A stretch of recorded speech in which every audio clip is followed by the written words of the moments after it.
اللہ الرحمن الرحیم اللہم صلی علی سیدنا و مولانا محمد وعلی آل سیدنا و مولانا محمد وبارک وسلم صلی علیہ.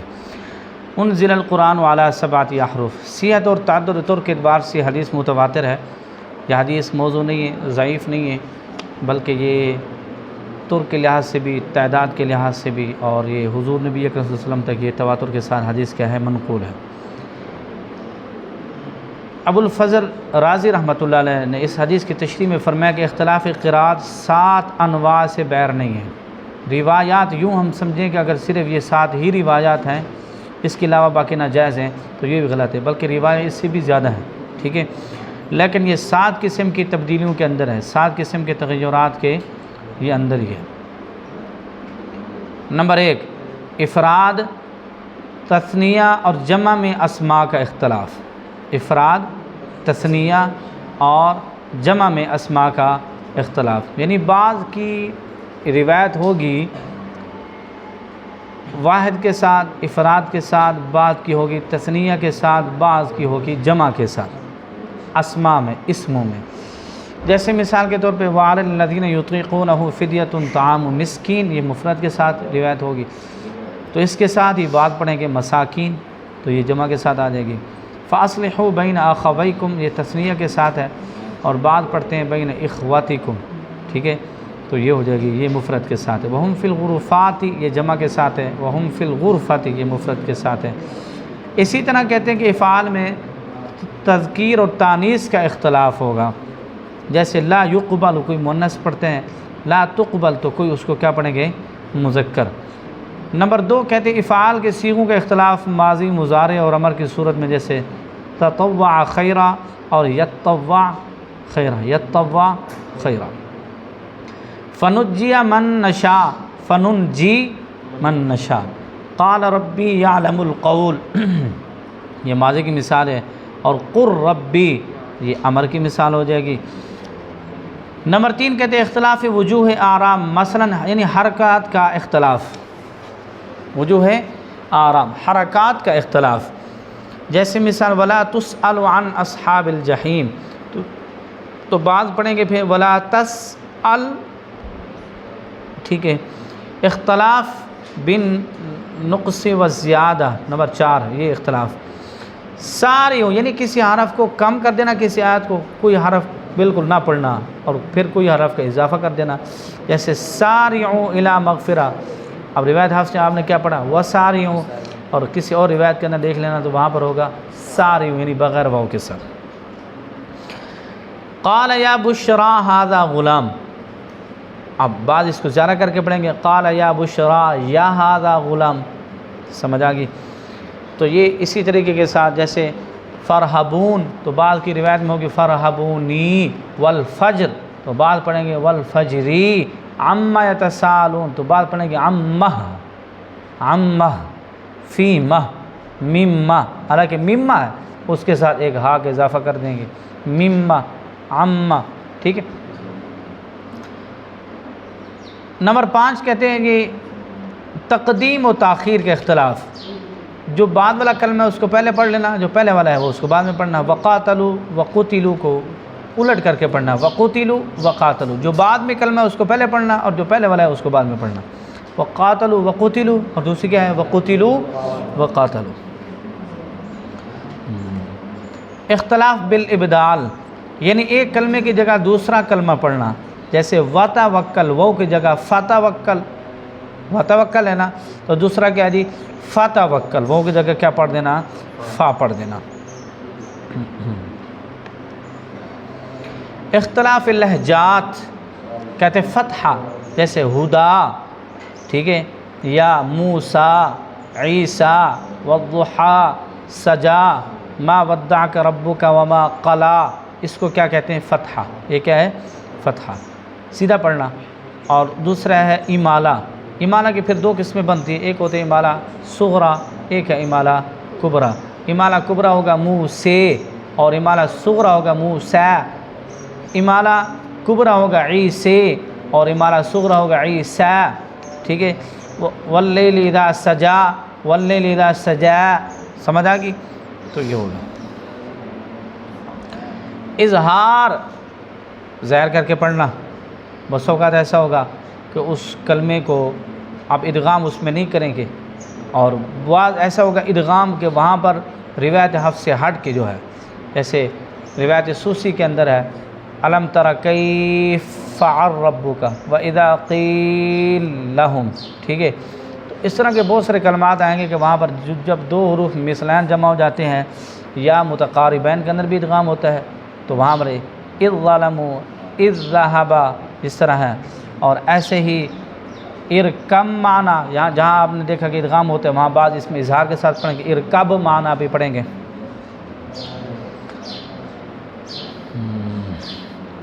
تسہیل تو حمزہ کو آسان کر کے پڑھنا، یہ کثر روایات کے اندر جب دو حمزہ جمع ہو جاتے ہیں تو وہاں پر دوسرے حمزے میں تسہیل ہوتی ہے۔ پھر اس تسہیل کے اندر بھی بہت ساری چیزیں ہیں، تو ان میں پھر جو تسہیل ہے وہ بس اوقات ادخال کے ساتھ ہوتی ہے، بس اوقات ایسا بھی ہوتا ہے کہ امام حمزہ کی روایت میں یا حشام کی روایت میں جب آپ کسی کلمے کے اندر وقف کرتے ہیں اور وقف کی حالت میں وہ ایسی جگہ آپ وقف کر رہے ہیں کہ جہاں پر حمزہ آخر میں حمزہ ہے، جیسے بما شاء، تو اس تسہیل سے مراد پھر تغیر مراد ہو جاتا ہے، اس کی اور وجوہ بنتی ہے، یعنی تسہیل سے پھر تغیر شمار ہو جاتا ہے۔ اچھا، تحقیق بس اوقات کچھ احباب، کچھ یعنی کہ ائمہ کرام راویین جو ہیں وہ دو حمزوں میں تسہیل کرتے ہیں، تو کچھ ایسے ان میں تحقیق کے ساتھ پڑھیں گے۔ تفخیم و ترقیق، اب لام کو کوئی مغلظ کر کے پڑھیں گے اور کوئی مرقع کر کے پڑھیں گے، اس کے اندر وہ تفخیم نہیں کریں گے، جیسے اقیم الصلاۃ و اقیم الصلاۃ، ٹھیک ہے، تو یہ ورش کے لیے یہ لام پر پڑھا جائے گا اور باقیوں کے لیے کیا ہوگا، یہ باریک ہو جائے گا۔ ایسے ہی را، جب آپ نے دیکھا کہ را کے اوپر زبر ہو، خبیرہ، تو روایت ورش کے اندر یہ خبیرہ، را باریک ہو جائے گا۔ کثیر، کثیرن، سمجھ آئی؟ یعنی ایسی جگہوں پر کہ جہاں روایت حفص کے اندر ہم نے دیکھا، ہم نے قاعدے قوانین پڑھے ہیں کہ اس جگہ را کو پر پڑھنا ہے، تو روایت ورش میں ایسی جگہوں کے اوپر بہت ساری ایسی جگہیں ہیں کہ جہاں پر ان کے نزدیک ان را کو کیا پڑھا جاتا ہے، باریک پڑھا جاتا ہے۔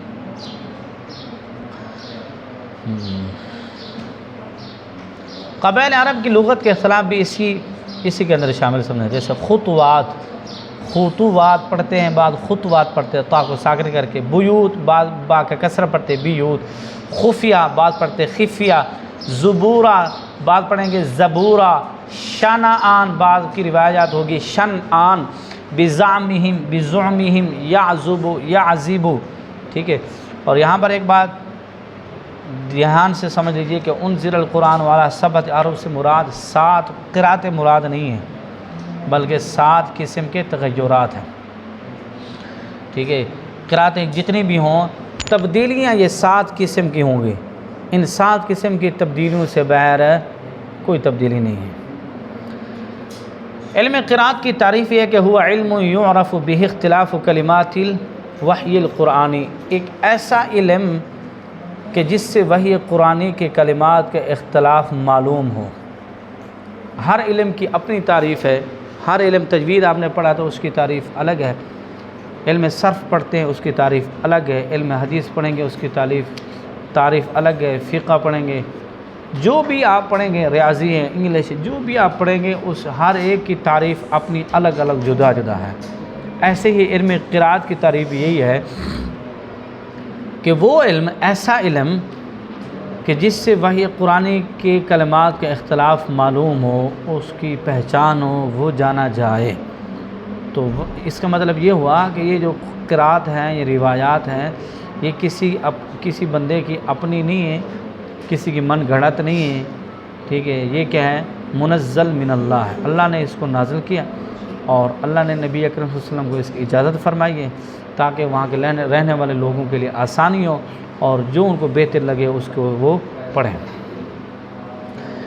علم قرأت کا جو موضوع ہے کلمات قرآنیہ ہیں با اعتبار انواع تغیر، یعنی کلمات قرآنیہ یہ ہمارا موضوع ہے، اور جو انواع تغیر، جو اس کے اندر تغیرات ہیں، ان کلمات کے اندر جو تبدیلیاں ہیں وہ روایت کی صورت میں اور جو سند کے ساتھ رسول اکرم صلی اللہ علیہ وسلم سے ہم تک پہنچی ہیں، بالکل اسی کو جاننا ہے اور اسی کو سیکھنا ہے، اسی کی بحث ہوگی، اسی کو سمجھنا ہے اور انہی کو پڑھنا ہے۔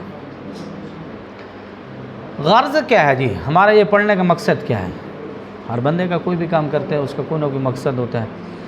ہمارا مقصد کیا ہے؟ ہمارا مقصد یہ ہونا چاہیے صیانت القرآن یعنی تحریف، صیانت القرآن یعنی اس قرآن کے علم کو، روایات کے علم کو انسان سیکھے تاکہ قرآنی کلمات کی ادا کو، ادائیگی کو تحریف کی تمام اقسام سے بچا سکے۔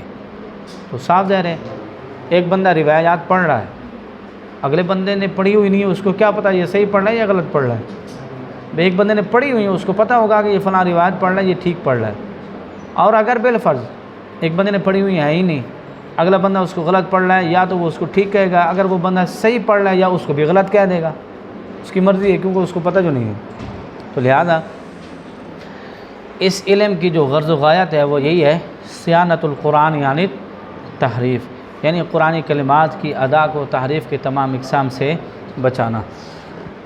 علم قرات کی دو اقسام ہیں، جن میں ایک ہے متواتر اور ایک ہے شاذ۔ حدیث کو آپ دیکھیں، حدیث کے اندر بھی یہی ہے، ایک شاذ روایات ہوتی ہیں، شاذ حدیث ہوتی ہیں، اور ایک ہوتی ہے متواتر حدیث۔ متواتر حدیث کے اوپر عمل ہوتا ہے، شاذ کے اوپر عمل نہیں ہوتا۔ ایسے ہی متواتر قرات کو نماز میں بھی پڑھ سکتے ہیں، ویسے مجمع میں بھی تلاوت کر سکتے ہیں، ویسے قرآن سمجھ کے ہی پڑھنا ہے اور اس کے اوپر عمل بھی کرنا ہے۔ روایت شاذہ کو آپ قرآن سمجھ کے نہیں پڑھ سکتے، لیکن اس کا علم حاصل کر سکتے ہیں پہچان کے لیے۔